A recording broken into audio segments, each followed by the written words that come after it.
저는 전업 투자를 하고 있고, 그리고 유튜브 주덕 채널을 운영하고 있는 유태환이라고 합니다. 네, 반갑습니다. 주덕님, 요즘에 그 주식시장 네. 좀 어떻게 보고 있으신가요? 여전히 올해 1년 내내 많이 좀 힘들었죠. 음. 그래도 중간중간에 그래도 가는 섹터나 주도주들은 항상 있었는데, 네. 그렇게 돈이 확실하게 몰리는 테마나 섹터군들을 잘 미리 분석을 하지 못하거나 그쪽에서 좀 매매를 못 하신 분들은 음. 상대적으로 소외감이나 좀 박탈감이 굉장히 큰 시장이지 않나.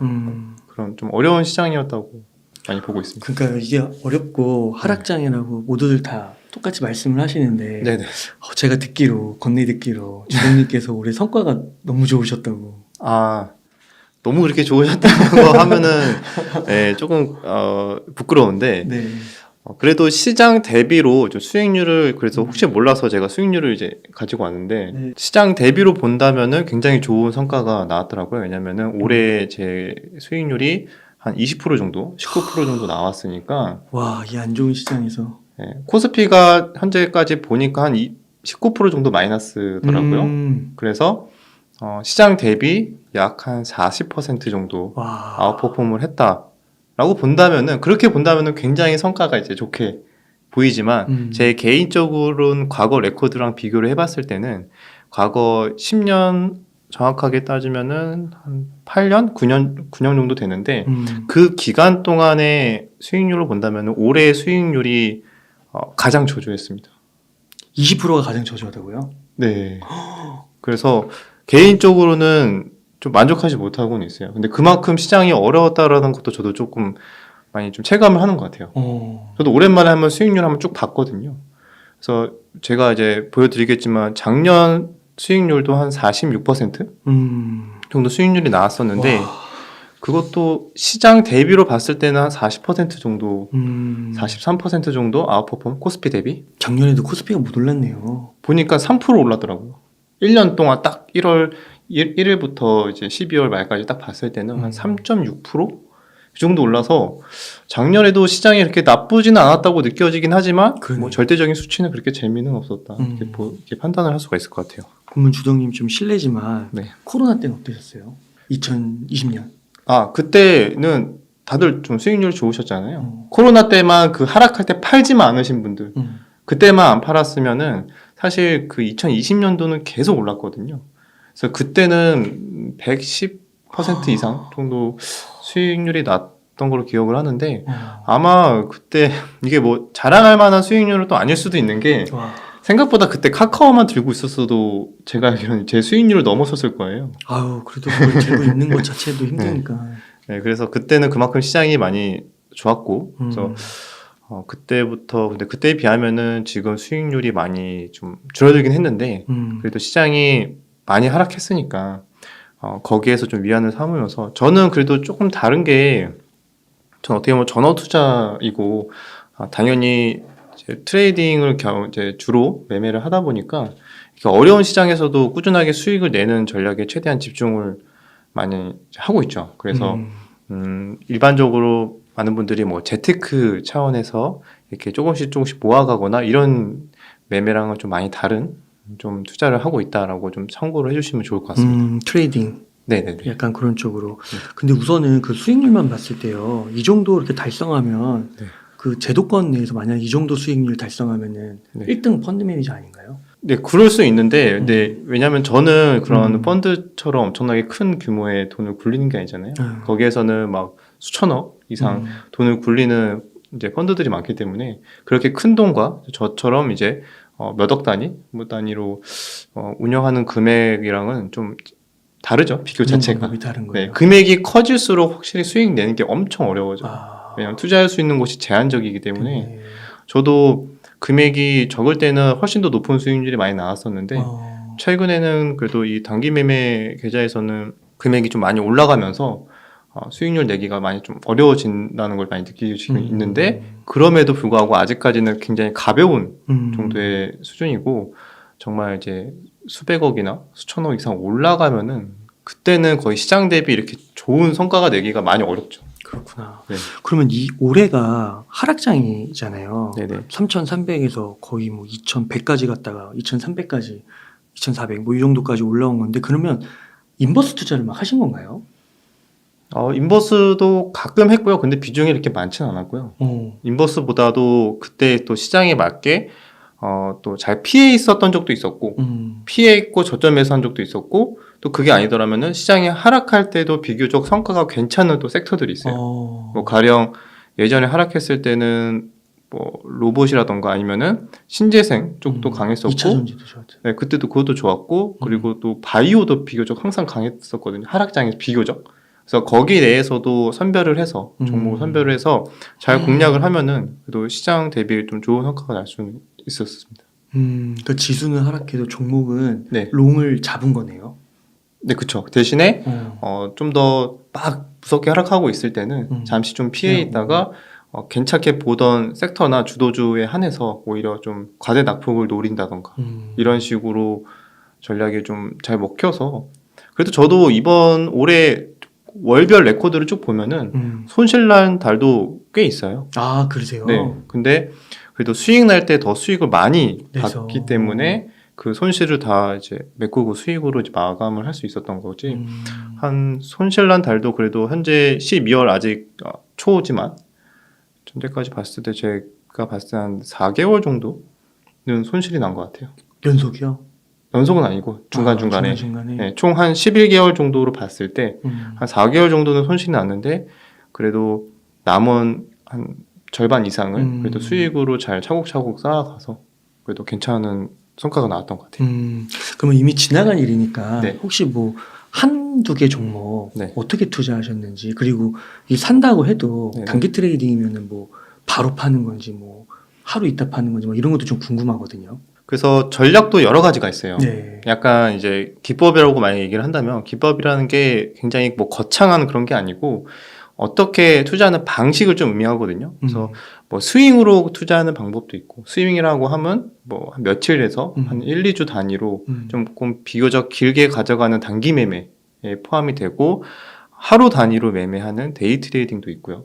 굉장히 빠르게 뭐 1시간 또는 분 단위로 매매하는 약간의 스캘퍼라는 개념도 있는데 저는 좀 적절히 좀 다 사용을 했던 것 같아요. 시장 상황에 따라서 지금 시장이 단기 베어마켓 랠리 구간, 그러니까 단기 저점을 찍고 상승 구간이다 라고 본다면은 세 가지 전략 중에서 만약에 스윙이 A라면은 이제 A의 전략을 좀 더 비중을 올리고 그리고 시장이 아직 방향성을 잡지 못한 횡보 구간이다 라고 한다면은 비교적 스윙의 비중은 조금 줄이고 오히려 데이 트레이딩 쪽 비중을 올리는 B 전략으로 가고 그리고 시장이 지금 좀 많이 하락하고 있는 단계 또는 언제든지 좀 하락할 가능성이 높은 상황이다. 좀 불안한 상황이다. 라고 한다면은 나머지 A, B 둘 다 줄이고 스케일 비중을 좀 더 올린다던가. 아, 스케일도 하시는 거예요? 네, 그래서 스케일은 아무래도 큰 금액으로 하기는 어려우니까 최대한 그런 어려운 시장에서는 그냥 손실만 보지 말자라는 마인드로 일단 보수적으로 항상 이제 현금을 많이 쥐고 있어요. 현금을 많이 보유하고 있다가 제가 또 잘할 수 있는 구간에서만 잘할 수 있는 구간과 잘할 수 있는 종목이 나오게 되면은 거기에서만 좀 짧게 매매를 하는 전략으로 그래도 수익을 좀 유지를 했다 이렇게 보시면 될 것 같아요. 그러면은 스윙, 데이 트레이딩, 스캘핑 그렇게 할 때는 그 한 수익률을 몇 퍼센트 정도 달성하면 파는 거예요? 다 다른 것 같아요. 그래서 이게 항상 제가 진입을 하는 순간 이제 매수를 하는 순간 또 예상대로 안 흘러가는 경우가 더 많잖아요. 그 예상이 이거는 왠지 한 10%는 갈 것 같은데 라고 해서 진입을 했는데 생각보다 뭐 별로 안 가는 경우도 있고 또는 가는 척 하다가 빠지는 경우도 있고 이러기 때문에 항상 또 계획과 다르게 움직이거든요. 주식이 뭐 계획대로만 되면 다 부자 됐겠죠. 그죠? 그런데 거기서 그렇게 본다면은 평균적으로 봤을 때 성공할 때는 그래도 10%에서 10% 이상 수익을 날 때 스윙 투자 같은 경우에는 그럴 때도 있는데 보통 데이 트레이딩이나 좀 짧게 매매하는 매매 같은 경우에는 짧게는 1%에서 보통 5% 사이가 제일 많은 것 같아요. 괜찮게 나오는 게 한 3%에서 5% 정도가 좀 제일 많았던 것 같고 좀 스윙으로 했을 때가 10% 정도까지 정도는 보통 많이 보는 것 같습니다. 혹시 그 성과를 좀 내셨던 한두 종목 좀 소개해 주시면 안 돼요? 어떻게 하셨는지? 그래서 제가 기억이 나는 거는 올해 중에 태양광에서 태양광이나 이제 풍력, 이런 신재생 또 로봇주 이런 데에서 시장에 빠지는데 얘는 이상할 정도로 오히려 막 야금야금 올라갈 때도 있었고 그리고 빠지는데 별로 안 빠지고 시장이 살짝 막 기술적 반등 나올 때 시장이 만약에 5%가 빠졌어요. 5% 빠지고 한 1% 올랐어요. 그러면은 그냥 살짝 그냥 기술적 반등 정도 수준이잖아요. 그런데 강한 섹터의 특징은 5% 빠질 때 한 3%, 5%밖에 안 빠져요. 그리고 지수가 1% 오를 때 갑자기 10%가 올라버려요. 기다렸다는 듯이. 그러니까 그런 뭔가 힘들이 느껴지는 것들이 있거든요. 그래서 그런 종목군이나 테마군들이 결국에는 시장이 좀만 안정을 찾고 횡보만 하더라도 갑자기 주도주로 변신하는 경우가 있어요. 대표적으로 신재생과 2차전지가 그랬었죠. 올해. 특히 2차전지가 계속 비교적. 근데 시장이 하락했을 때는 비슷하게 하락을 하다가 시장이 좀만 버텨주면은 갑자기 막 전고점 돌파해가지고 막 야금야금 계속 올라가고 그런 흐름들이 많이 나왔거든요. 그러니까 그런 것들을 유심히 관찰하고 끝까지 추적하고 이런 것들이 굉장히 필요한 거죠. 그럼 만약에 오늘 딱 장이 끝났는데 네. 시장이 빠졌어요. 네. 많이 빠졌어. 그 하락장 속에서. 네네. 근데 섹터별로 보니까 별로 안 빠진 게 있는 거예요. 네. 그럼 섹터를 먼저 보고 그 안에서 또 종목을 선별하는 거예요. 네, 맞죠. 근데 이거를 단지 오늘 하루만 보는 게 아니라 꾸준하게 매일같이 봐야죠. 봐야 돼서. 왜냐하면 오늘 하루 버티고 갑자기 다음날 그 이상 더 빠지는 경우도 있잖아요. 그래서 하루 이틀만 보고 판단하는 게 아니라 최근의 추이들을 섹터별로 계속 끈질기게 관찰하고 끝까지 추적하는 사람이 기회를 잡을 수 있어서 저도 이제 하나의 오래된 습관 중에 하나가 항상 주식장 딱 끝나면은 거의 이제 전 종목 차트를 다 돌려봐요. 그게 완전히 다 돌려볼 필요는 없고 여러 가지 필터링, 거래량이 거의 없는 거, ETF나 우선주나 이런 것들 다 제외하고 보면은 종목 하나하나를 다 본다고요? 네. 그러니까 그런 필터링을 제외하고 거래량이 거의 없거나 그래도 엄청 많을 것 같은데요? 시가총액이 너무 적거나 이런 것들을 다 제외하고 매일 보거든요. 근데 그게 많이 없어요. 생각보다 한 500종목 500종목 정도 보면은 추세를 다 알 수 있는 것 같아요. 대략적으로. 근데 그거 한번 다 보는데 그래도 이제는 한 30분? 아 진짜요? 네. 야. 그러니까 이게 맨날 하다 보니까 그리고 이렇게 탁탁탁 돌려보거든요. 그러면은 왜냐면은 맨날 보니까 어제 본 차트 비슷한 차트 그대로. 그러니까 한 차트를 오래 보지 않고도 그냥 한번 둘러보는 거죠. 우리 예전에도 그런 적 있잖아요. 저도 갑자기 기억나는데 대학생 때 처음 이제 경제신문들 이제 교수님이 막 읽어봐라 도움이 된다. 제가 또 과 경제학과여가지고 경제신문을 읽는데 처음에는 읽는데 막 2시간 걸렸어요. 내용도 어렵고 그런데 정독하는데 2시간 걸렸는데 나중에는 그런 습관이 6개월, 1년 지나가니까 또 보는데 한 30분도 안 걸리고 15분이면 필요한 거 다 습득하고 안 봐도 되고 이렇게 되잖아요. 약간 그런 거랑 비슷한 것 같아요. 주식시장도 계속 보다 보면은 내가 이제 필요한 부분만 쏙쏙 빼서 빠르게 정리를 할 수가 있는 거죠. 그 생각이 나네요. 그 친구가 그 고시 공부하다 할 때 네. 그 과목 바뀔 때 쉬는 시간이 몇 분이 있대요. 근데 그때 막 3번을 본다는 거예요. 자기가 이제 그 정리를 다 했고 수십 번 읽었으니까 그런 느낌일 수 있겠네요. 그렇죠. 그렇게 할 수 있었던 거는 그 전에 이미 수십 번 본 거예요. 그렇죠. 그래서 이제 내가 빠르게 다시 볼 수 있는 것처럼 저도 차트를 어떻게 보면 매일 보니까 매일 돌려보니까 이제 저는 이제 지겨운 거죠. 어떻게 보면 맨날 똑같은 게 계속 나오니까. 근데 맨날 똑같은 것 같아도 갑자기 의미 있게 변화하는 것들이 이제 포착이 돼요. 그런 습관이 있다 보면. 그럼 거기에서 조금씩 이제 기회를 찾아가는 거죠. 왜 이런 흐름들이 나왔지? 그럼 관련된 뉴스나 어떤 이슈가 있지? 이런 거 다 하나하나 검색해보고 찾아보고 그 종목 자체적으로 어떤 이슈가 있는지 찾아보고 정치적으로도 국제 정치적으로도 여러 가지 그런 것들을 다 찾아보면은 결국에는 거기에서 다 힌트들이 있어요.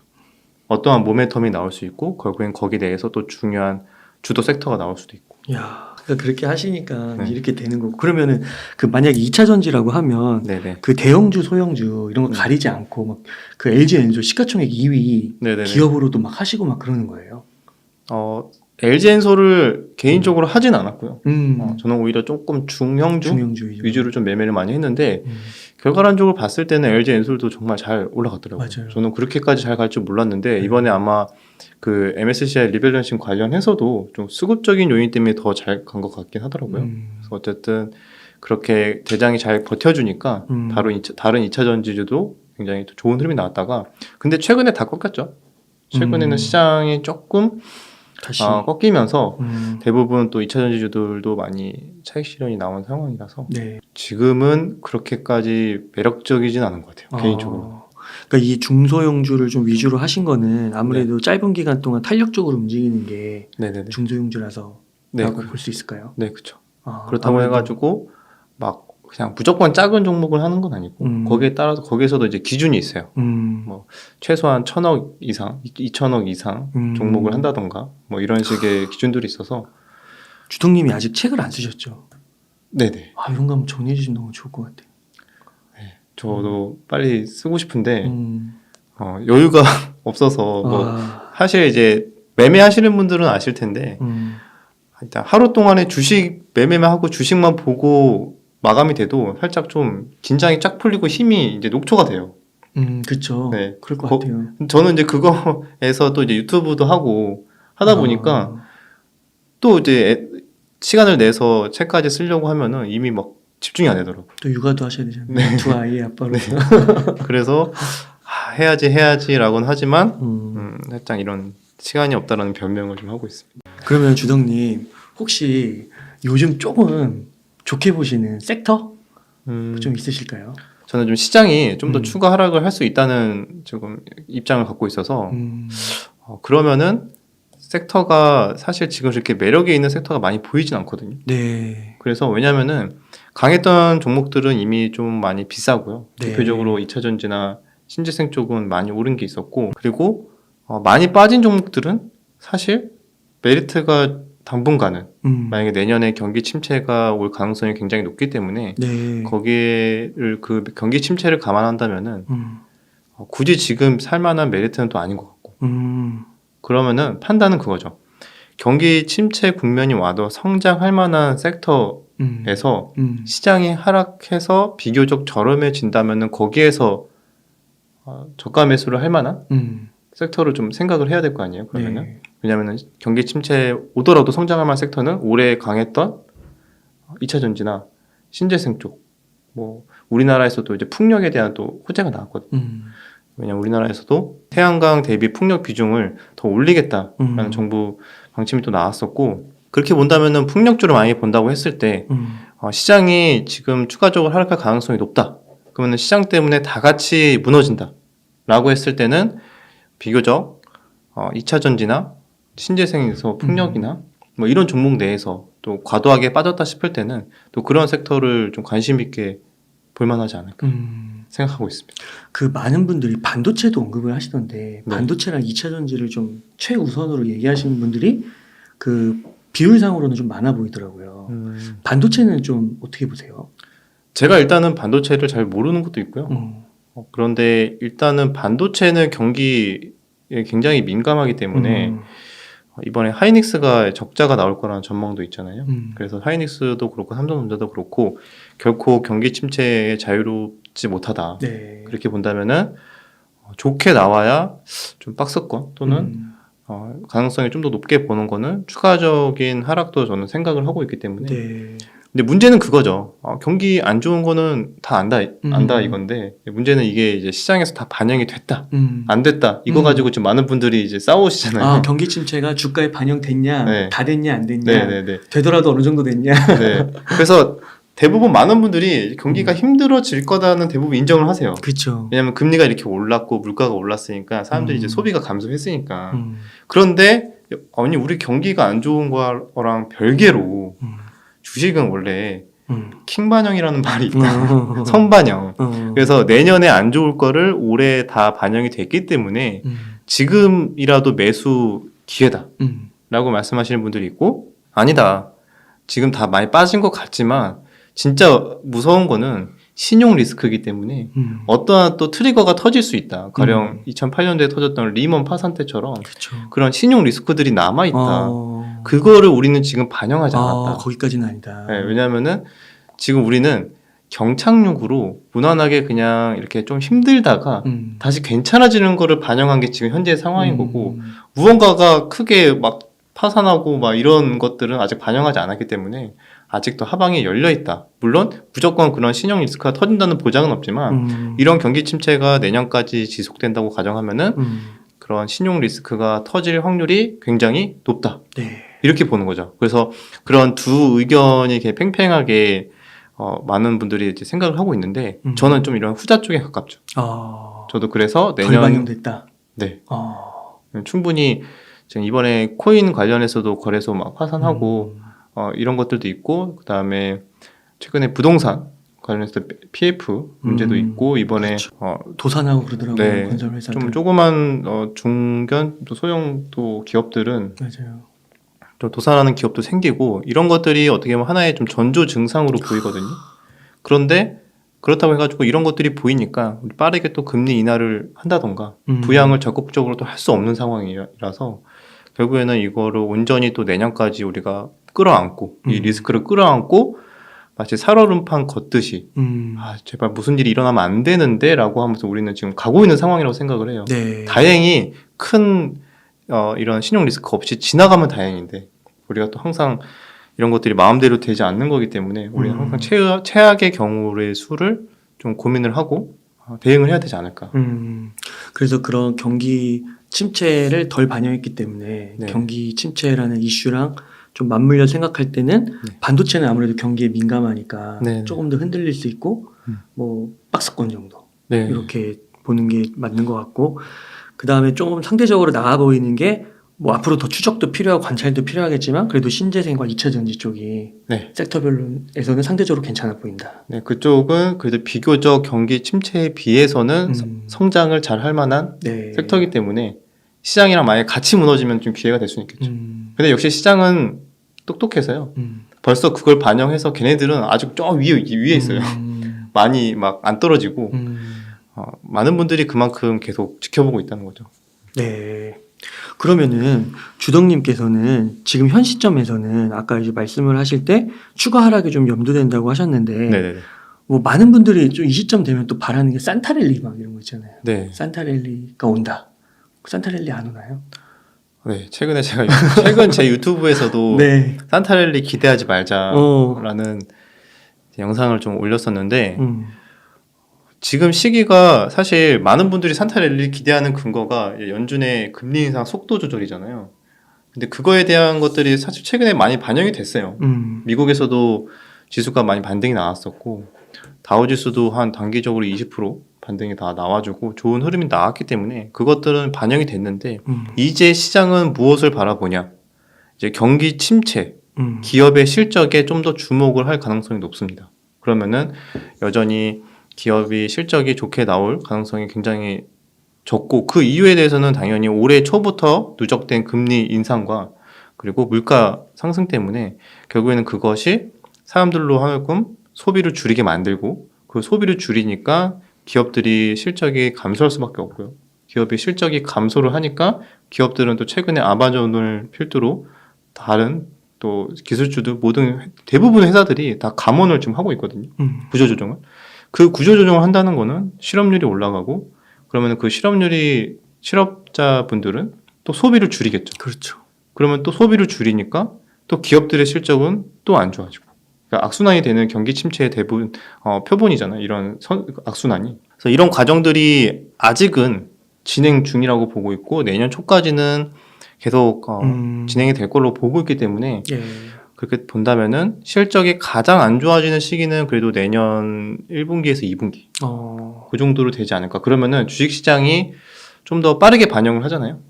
그러면은 한 올해 12월부터 내년 초까지는 좀 지지부진할 수 있다. 아니면 조금 더 하방에 좀 열려놓고 레벨이 한 번 더 낮아질 수 있는 거에 대해서 가능성을 열어놓고 일단은 보고는 있는데, 문제는 여기에서 제가 방금 말씀드렸던 추가적인 신용 리스크가 만약에 터지면은 거기에 대해서는 또 예측 불가한 상황이 나올 수가 있는 거죠. 또 생각보다 더 크게 하락을 할 수도 있는 거고.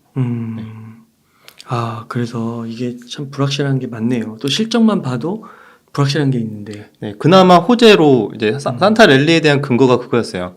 그 중국의 리오프닝 경기 부양 풀린다. 네, 그래서 그거는 지금 그래도 많이 기대감이 있는 상황이고 그나마 호재로 본다면 그리고 또 하나가 이제 전쟁 우크라이나 이제 전쟁 러시아 전쟁이 빨리 이제 평화 협상을 할 것이다라는 기대감인데 전쟁은 다시 하는 것 같은데요. 네, 최근에 또 분위기가 안 좋아지고 있죠. 네, 그래서 여러 가지 면으로는 너무 기대하는 것보다는 좀 더 보수적으로 보는 게 낫지 않을까. 일단은 내가 괜찮게 수익을 낼 수 있는 거를 일부 포기하더라도 일단 손실을 안 보는 게 더 중요하거든요. 손실을 안 봐야 결국에는 내가 이번의 기회를 조금 놓치더라도 다음 기회를 언제든지 잡을 수 있는데 한번 손실 크게 보고 하락장을 온전히 몸으로 그냥 다 맞아버리면은 아예 이제 다음 기회조차 잡을 기회가 아예 사라지는 거거든. 그래서 그런 상황을 안 만들기 위해서는 혹시나 상승하면 어떻게가 아니라 혹시나 하락했을 때 그 손실을 피하는 거에 더 집중을 해야 된다. 그렇게 생각하고 있습니다. 그러니까 올해 거의 뭐 2100까지 3000대에서 엄청 떨어졌는데 네. 그 아까 보여주신 게 12월 초까지 올해 수익률을 봤을 때 시장 대비 40%시잖아요. 그러면은 지금 또 이렇게 말씀을 해주신 게 불확실성에 대해서 말씀을 해주셨는데 그럼에도 불구하고 투자를 계속 하시는 거죠? 네, 저는 어쨌든 전업 투자를 계속 하고 있고 그다음에 저는 주식시장이 하락한다고 해가지고 물론 손실 볼 확률이 높아지지만 저같이 이제 단기 매매나 트레이딩을 하시는 분들은 그 변동성 자체를 좋아하거든요. 그러니까 상승으로 변동성도 좋지만 하락으로 변동성도 괜찮은 또 기회를 잡을 수가 있어서 인버스도 하시는 거예요?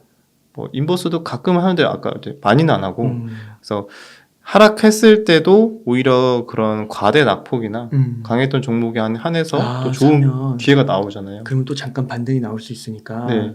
또 그런 구간이 결국에는 변동성을 거래하는 사람들은 그런 식의 거래가 가능하고 또 말 그대로 개인 투자자도 이제 숏 포지션이죠. 하락했을 때 수익 나는 인버스처럼 그런 포지션도 종목으로 이제 잡을 수가 있어요. 그래서 그런 것들도 아마 트레이딩 많이 하시는 분들은 그런 쪽으로도 변동성을 거래할 것이고 그렇게 본다면은 꼭 그렇게 하락장만이 어떻게 보면 더 좋은 기회를 잡을 수도 있는 또 그런 상황이기 때문에 무조건 뭐 하락장 온다고 겁먹고 막 안 하고 이런기보다는 오히려 그런 상황이 올수록 저 같은 경우에는 더 집중을 많이 하죠. 시장에서 또 막 좀 더 신경이 좀 더 예민해지고 좀 감각적으로 최대한 집중하면서 좋은 이제 기회를 잡으려고 더 열심히 하죠. 그러니까 3,000에서 2,000까지 이렇게 떨어지면 이게 그냥 일직선으로 떨어지는 게 아니고 이렇게 떨어지잖아요. 네네네. 그럼 이렇게 좀 낙폭이 과대됐을 쯤에 사서 이렇게 반등했을 때 팔고 이렇게 이제 수익을 내는 건가요? 네, 크게 보면은 그렇죠. 근데 그게 이제 여러 가지 투자 전략 중에 하나인 것뿐이죠. 근데 올해 계속 그런 전략으로 한 건 아니고 그냥 그런 이벤트가 가끔 나왔을 때 할 게 없으니까 그렇게 과대 낙폭을 타이밍을 좀 잘 보고 있다가 여러 가지 또 지표를 보는 게 있어요. 지수상에서도 여러 가지 보조 지표도 활용하고 이격도 이런 것들도 보면서 단기적으로 반등이 나올 높은 구간을 좀 노리는 게 있는데 이거는 미리 좀 경험이 많이 없고 좀 숙련되지 않으면은 좀 위험할 수 있기 때문에 그냥 그런 여러 가지 매매 중에 하나가 있다. 그럼 만약에 이렇게 떨어질 때 낙폭 과대라고 생각해서 샀는데 네. 더 떨어질 수도 있잖아요. 그렇죠. 손절을 하시는 건가요? 그렇죠. 애초에 여기 트레이딩 자체에 혹시 관심이 있으신 분들은 그냥 재테크처럼 그냥 편안하게 막 좀 공부하고 하는 게 아니라 굉장히 전문적으로 뭔가 과목 하나하나 공부한다는 생각으로 정말 디테일하게 공부를 해야 되거든요. 그냥 이쪽 세계도 이제 파보면은 굉장히 심한 부분이 많아요. 굉장히 공부할 것도 많고 매력적인 것도 되게 많고 그래서 내가 처음에 진입하는 순간부터 내 머릿속에 모든 시나리오가 이미 준비가 돼 있어야 돼요. 내가 맞았을 때 어느 정도까지 버티면서 수익 실현을 할 것인가 또는 생각보다 시간이 딜레이 될 경우에는 내가 어떤 판단을 할 것인가. 시간도 보는 거군요. 그렇죠. 올라가야 되는데 안 올라가면 일정 시간 동안. 그게 이제 시간이 지나가면서 생기는 매물과 추세라는 것들도 있기 때문에 그 시간 요소도 있어요. 여러 가지 우리가 판단해야 되는 요소 중에 추세, 가격, 저항대도 있지만 시간의 요소도 있다. 그래서 기간 조정이라는 말씀 들어보신 분들은 알겠지만 기간이라는 게 시간이거든요. 시간이 지남으로써 양호한 조정이 마무리가 되고 추가적으로 이제 방향성을 잡는 준비가 마무리된 건데 그런 과정에서도 시간적인 요소도 굉장히 중요해서 또 내가 진입을 했는데 생각보다 시간이 딜레이 될 경우에는 어떻게 할 것인가 그리고 내가 또 진입을 했는데 예상보다 더 하락을 하거나 좀 더 하락이 좀 더 지지부진한 흐름이 더 지속된다던가 이랬을 때는 내가 어느 구간에서 손절을 할 것인지 이런 것들이 명확하게 이미 계획을 한 상태에서 진입을 해야 되는 거죠. 그러면 그거를 어떻게 명확하게 알고 들어갈까요? 근데 거기에서는 이제 또 기법적인 요소로 차트 공부나 과거의 이제 데이터나 이제 패턴 이런 것들에 대해서 전반적으로 이제 분석을 하고 공부를 하고 들어가는 거. 그러니까 이게 그냥 순간적으로 이렇게 막 되는 게 아니라 진짜 뭐 수능 공부하듯이 한 1, 2년은 해야 되는 것 같네요. 이게 만약에 자격증으로 제가 설명을 드리자면은 이제 과목 우리가 자격증에서도 여러 가지 과목이 있잖아요. 그렇죠. 그렇게 본다면은 우리가 또 과목이 여러 개가 있는데 거기에서 만약에 60점이나 70점이 이하는 이제 꽈락이잖아요. 근데 우리가 아무리 다른 과목을 잘해도 하나가 꽈락이 나오면 이제 탈락이 되는 것처럼 불합격이 되는 것처럼 주식에서도 과목이 있다고 생각을 해요. 여러 가지 종목 선정이라는 과목, 뭐 시장 분석 또는 여러 가지 투자할 수 있는 전략, 그러니까 기법적인 요소도 있고 그다음에 계좌를 운영하는 방법, 얼마나 종목을 비중을 이제 유지할 것인지 손절을 어떻게 할 것인지 이런 계좌 운영 그리고 무엇보다 또 중요한 것 중에 하나가 또 마인드 내가 얼마나 편안한 마인드로 잘 운영을 할 수 있고 주식시장에서 잘 이렇게 살아남을 수 있는 그런 올바른 마인드 이런 것도 하나의 그냥 대충 마인드야 뭐 이렇게 하면 되는 게 아니야 이런 게 아니고 생각보다 그쪽에서도 이제 훈련을 해야 되는 부분이 되게 많거든요. 그래서 이렇게 여러 가지 과목들이 있다고 봤을 때 이 중에 하나라도 꽈락이 나오면은 꾸준하게 수익을 내기는 굉장히 어려울 수 있다. 이렇게 본다면은 이 골고루 밸런스를 굉장히 유지하는 게 좋아요.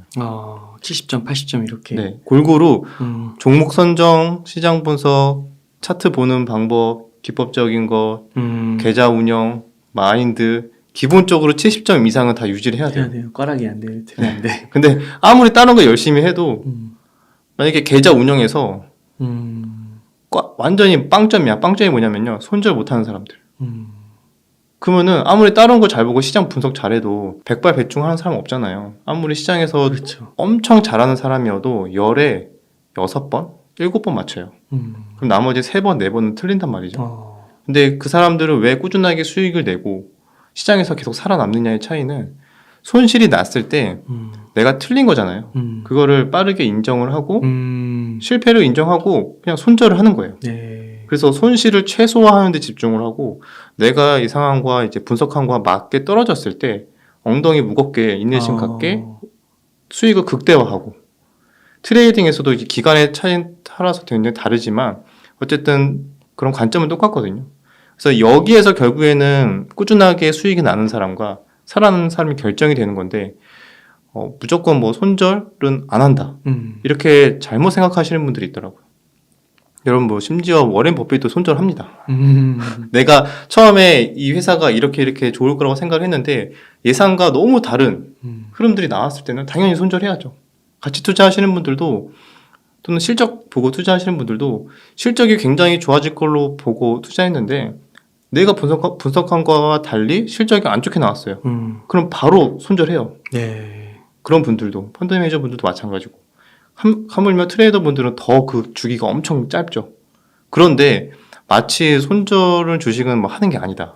이렇게 잘못 알고 계신 분들은 아무리 시장을 분석을 잘하고 종목 선정을 잘해도 내가 열에 3번, 4번 틀렸을 때 손실을 극대화하기 때문에 결국엔 살아남을 수가 없다. 그러니까요.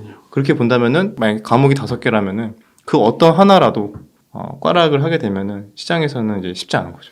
제 아는 분의 사례가 있는데 네. 그 장기 투자 하라고 많이들 얘기하시잖아요. 그러니까 장기 투자가 거의 질리고 단타는 잘못된 거다. 네. 이렇게 생각을 했는데 이번 하락장이 거의 1년에서 6개월, 1년 6개월 동안 지속되니까 처음에 큰 돈이 또 들어간 거예요. 그리고 또 물타기를 하다 보니까 또 큰 돈이 들어갔죠. 근데 지금은 이제 현금이 없는데 이렇게까지 떨어지고 나니까 이제 더 늘 돈도 없고 너도 이게 뭐 바뀌는 게 없는 거예요, 계좌가. 그러니까 그냥 지금이라도 다 손절해버리고 떠나고 싶다 이런 얘기를 하더라고요. 그럼 결국 장기 투자가 그렇게 만든 거잖아요. 그쵸. 그러니까 이게 참 어떤 시장 환경인가에 따라서 좀 유연하게 대처할 필요도 있고 단타나 트레이딩이 잘못됐다라기보다는 그래도 한 번쯤은 공부해 볼 필요도 있지 않나. 이게 결국에는 시장에 이제 정답은 없지만 사람마다 나에게 어려운 거와 쉬운 거는 있는 것 같아요. 비교적. 그러니까 주식 투자는 전부 다 어려워요. 어떠한 방법이든 돈 버는 것 자체가 쉬운 게 있을 수가 없잖아요. 그런데 이제 나의 성향이나 나의 뭐 투자 스타일상 뭐가 더 맞는지 이런 것들을 찾아가는 게 중요하지. 뭐 무조건 저 매매는 잘못됐어라고 보기보다는 트레이딩에 대해서 당연히 안 좋게 보는 시선이 여전히 많이 있어요. 왜냐면은 그 이유 중에 하나도 이해가 됩니다. 왜냐면은 몇몇 또 여기 푹 빠져버리면은 약간의 이렇게 도박처럼 굉장히 위험하게 매매하시는 분들이 많거든요. 그런데 항상 이렇게 트레이딩 하는 분들이라고 해가지고 다 그렇게 위험하게 매매하는 건 아니고 거기서 치밀하게 전략을 짜고 리스크 관리도 치밀하게 하면서 운영을 하는 분들도 있기 때문에 그거를 모두 다 싸잡아서 무조건 막 도박이다 이렇게 생각할 필요는 없고 그건 있죠. 도박처럼 위험하게 빠질 확률은 있다. 그런데 그거를 얼마나 내가 잘 컨트롤을 하느냐. 그래서 제가 이전에 얼마나 많은 훈련이 필요하다고 말씀드린 것도 다 이런 관점인 거고. 그런데 그건 똑같아요. 그렇다고 해가지고 장기 투자는 무조건 수익이 나느냐? 실력이 없으면요. 공부를 많이 안 하고 실력이 없잖아요. 내 소중한 자산이 녹는 거, 사라지는 거는 똑같아요. 단지 장기 투자는 서서히 사라지는 거고요. 단기 투자는 그 주기가 짧아서 빠르게 사라지는 거예요. 근데 결국은 결론은 똑같아요. 실력이 없고 사전에 많은 준비를 하지 않고 공부를 하지 않으면은 그냥 내 돈은 다 다른 경쟁자들이나 다른 고수들이 다 뺏어간다. 천천히 뺏어가느냐 빠르게 뺏어가느냐 차이인 것 뿐이에요. 그래서 장기 투자라고 절대 안전하고 그런 거 아니다. 그걸 꼭 생각하시면 좋을 것 같아요. 그럼 손절을 할 때요, 막 이렇게 3%, 5% 이런 게 정해져 있는 건가요? 그렇게 절대적인 기준으로 보는 경우도 있고요. 상대적으로 만약에 본다면은 최근에 추세를 만약에 이탈한다던가 아니면은 중요한 가격대, 뭐 중요한 지지라인 이런 것들이 있는데 그런 것들을 이탈한다던가 이런 것들은 이제 상대적인 기준이 될 수 있겠죠. 그래서 그런 것들도 기본적으로 손절에 대한 것도 다양하게 사람들마다 또 다른 것도 있고 그리고 상황에 따라서 또 다르게 적용해야 되는 것도 있어서 진짜 많은 분들이 제일 어려워하는 게 손절이긴 해요. 항상 손절이 안 된대요. 심지어 제 주변에도 이제 그런 분이 있었어요. 이거를 진입을 하고 이제 저한테 물어보는 거예요. 이거 어때 보이냐? 나쁘지 않은 것 같다. 대신에 이게 올라가면은 여기까지 열려 있는데, 근데 요 구간, 요 라인은, 요 지지선은 꼭 지켜줘야 될 것 같다. 여기 이탈하면은 손절해야 될 것 같다. 이렇게 얘기를 했는데, 얼마 후에 봤는데 이탈이 된 거예요. 근데 저는 그때 당연히 여기 이탈하면 손절해야 된다라고 말씀을 드렸잖아요. 그래서 언제 한번 또 그 이야기가 나와서 이때 이탈했는데 그때 손절 잘 했지? 이렇게 물어보니까 안 했다는 거예요. 오히려 떨어질 때 더 샀다는 거예요. 그러니까 그 당시에는 매수하면서 그래 뭐 여기 빠지면 진짜 안 좋아지는 것 같아. 근데 여기 빠지면 손절할 거야 라고 마음은 먹는데 막상 진짜 빠지면은 이제 계좌에 마이너스가 찍히잖아요. 그러면 그거를 이제 실현을 하기가 힘든 거지. 그 전에 계획을 할 때는 해야지라고 했는데 막상 그 순간에는 하기 힘든 거죠. 그래서 오히려 계획에도 없던 물타기가 시작이 되는 거예요. 한 번 그래도 이 종목이 예전에 여기까지 올랐었는데 한 번은 그래도 올라와 주지 않을까? 그런 생각에 오히려 물타기가 되고 계획이 없는 추가 매수 물타기, 뇌동매매 이렇게 표현을 하는데 그런 식으로 가면은 이제 손실을 극대화하는 방법으로 가게 되는 거예요. 네. 많은 분들이 이런 것 때문에 결국에는 손실을 많이 보고 있지 않나. 생각합니다. 그 계획이라는 게 네. 예를 들면 이런 건가요? 만약에 내가 전날에 내일은 삼성전자를 만약 사야겠다 그런 생각을 딱 한 거예요. 그러면 뭐 삼성전자가 아침 뭐 9시부터 11시까지 네. 뭐 3% 네. 딱 그렇게 해서 그런 식으로 계획을 세워놓고 네. 그거대로 안 가면 손절하고 이러는 건가요? 네, 큰 틀에서 보면은 비슷한 그래요? 개념인 거죠. 그렇게 시나리오를 다 짜는 거예요? 네, 충분히 만약에 세 가지 시나리오를 보통 짜죠. 내가 예상하는 범위까지 바로 올라갈 확률, 또는 올라가지 않고 그날 그냥 횡보하면서 다음 날로 넘어갈 확률, 생각보다 빠질 확률, 이런 거를 어느 정도 예상은 하고 들어가죠. 근데 이제 거기에 따라서도 이제 어떻게 변하느냐에 따라서 조금 이제 대응이 또 달라지고. 그거대로 거의 지키는 게 네. 가장 FM이고. 그러니까 범위가 있어요. 만약에 이 범위 내에서는 그냥 계속 홀딩을 해도 된다. 그래서 그 범위가 뭐 5%에서 10% 이렇게 좀 비교적 큰 경우도 있고. 그래서 그런 것들의 계획을 애초에 이제 딱 짜고 들어갔는데 그걸 지키는 게 중요하죠. 그렇죠. 뭐 장기 투자하시는 분들도 마찬가지죠.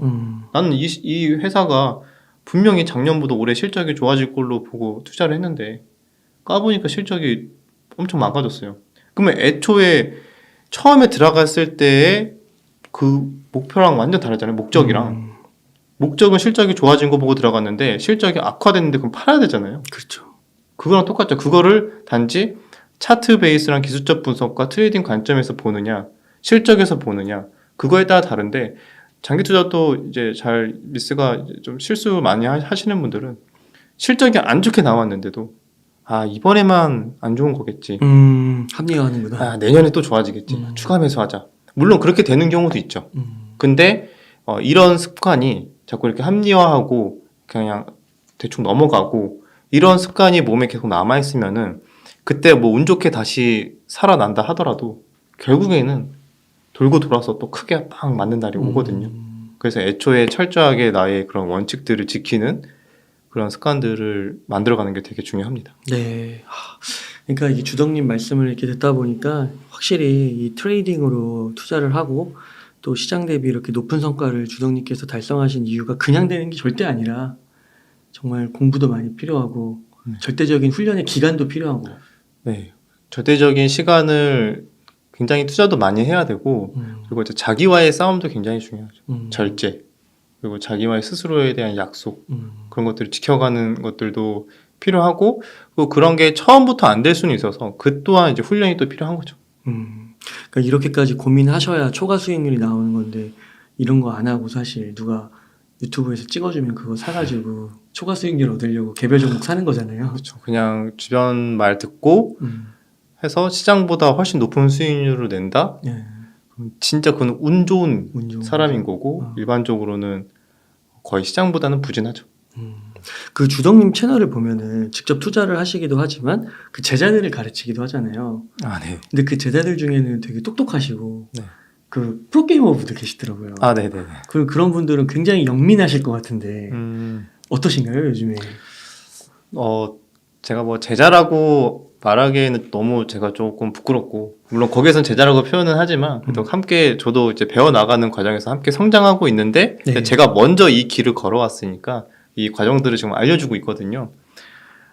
맞아요. 되게 이해력도 좋고 되게 똑똑해요. 되게 많이 이해력도 좋고 굉장히 받아들이는 것도 빠른데 근데 문제는 제가 처음에 말씀드렸잖아요. 5가지 과목이 있다고. 근데 거기에서 만약에 마인드 이 마인드의 과목에서 자꾸 이 친구들이 꽈락을 하는 거예요.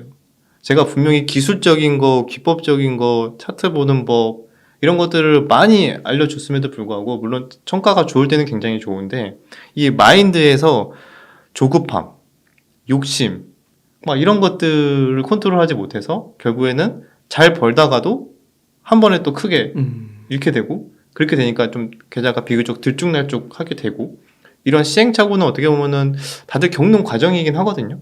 근데 결국에는 아무리 내가 뭐 똑똑하고 아무리 뭔가 다른 걸 잘한다고 해도 결국에는 이 5가지 과목이나 3가지 과목 큰 틀에서 봤을 때 이런 것들을 얼마나 잘 유지하느냐가 중요하기 때문에 이거는 제가 말씀드린 것처럼 제가 알려주는 거 한해서는 다 알려주지만 결국엔 자기와의 싸움에서도 이겨야 되는 거기 때문에 왜냐면은 이렇게 말씀드렸잖아요. 이렇게 하는 게 좋다. 확률이 높다. 일단 안 지키면은 그냥 의미가 없잖아요. 그렇죠. 네. 그 자기와의 싸움을 해서 나름대로 고군분투하면서 지금 그래도 비교적 과거에 비해서는 굉장히 좀 성장을 조금씩 하고는 있습니다. 주동님 말씀 들으면서 이 트레이딩이라는 거가 좀 뭔지 더 많이 와닿았던 게, 지난번에 이제 접할 때는 하도 이제 주변에서 장기 투자 얘기 많이 하고 주식은 사 모아가는 거다. 약간 무지성으로 모아가기만 해도 결국 우상향한다. 네네네. 이런 것들을 너무 받아들였던 것 같은데, 실제 하락장을 뭐 20년, 30년 지나서는 올라갈 수도 있겠지만 네. 이게 사람이 20년, 30년 후를 말은 쉽지만 이게 지금 당장 6개월도 힘들잖아요. 경험해 보니까. 그러니까 이게 어느 정도 이렇게 계좌 관리도 필요하고 어느 정도 선에서는 또 이렇게 손절도 필요한 것 같아요. 진짜 네. 무슨 일이 또 터질지 모르니까 꼭 이게 주식 투자 관련해서만 아니라 일상에서도 급하게 돈이 또 필요할 수도 있으니까. 네. 그러니까 그런 것들을 고려했을 때 이런 단타나 트레이딩이나 여기서 또 주는 통찰력이나 또 지혜가 있을 것 같거든요. 그런 걸 좀 알아야 되겠다는 생각이 듭니다. 제가 물론 막 이런 단타나 트레이딩을 해라라고 절대 말씀을 드리고 네. 있진 않거든요. 네. 근데 내가 여기를 정말 하려면은 제대로 준비를 해야 되는 거고요. 그럴 자신 없으면은 그냥 말 그대로 재테크처럼 조금씩 모아가는 뭐 그런 투자를 차라리 하는 게 나을 수 있습니다. 아예 처음부터. 네, 애초에 그냥 어설프게 준비를 하고 이런 트레이딩 쪽 세계에 뛰어든다면은 저 같은 사람한테 이겨야 되는 거지. 돈을 좀 뺏길 수가 있기 때문에 저보다도 훨씬 고수들 엄청 많거든요. 저도 당연히 이 시장에 있는 수많은 고수들에게 안 뺏기기 위해서 저도 매일같이 치열하게 이 주식시장에서 공부를 하고 있는 거고요. 하물며 제대로 공부하지 않고 뛰어들면은 바로 먹잇감이 되기 굉장히 좋은 곳이기 때문에 하지만 여기에서도 꾸준하게 수익을 내는 사람들은 항상 존재해 왔고 앞으로도 존재할 것이고 거기에서도 기회는 항상 있다. 그런데 이 세계 하기 위해서는 정말 많은 준비를 해야 된다. 이 정도는 좀 강조를 충분히 드리고 싶어요. 그리고 막 장기 투자라고 해가지고 말씀드린 내용이지만 또 그러면 쉬운 장기 투자 가야지 이게 절대 아닌 거죠. 그것도 정말 어려우니까 손절도 잘해야 되고.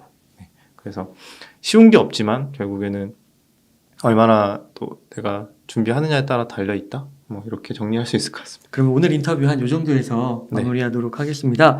이렇게 해서 유튜브 채널 주덕의 주덕님을 모시고 이야기를 나눠봤습니다. 긴 시간 동안 유익한 인사이트 많이 나눠주셔서 감사의 말씀드립니다. 오늘 고생 많으셨습니다. 네, 감사합니다.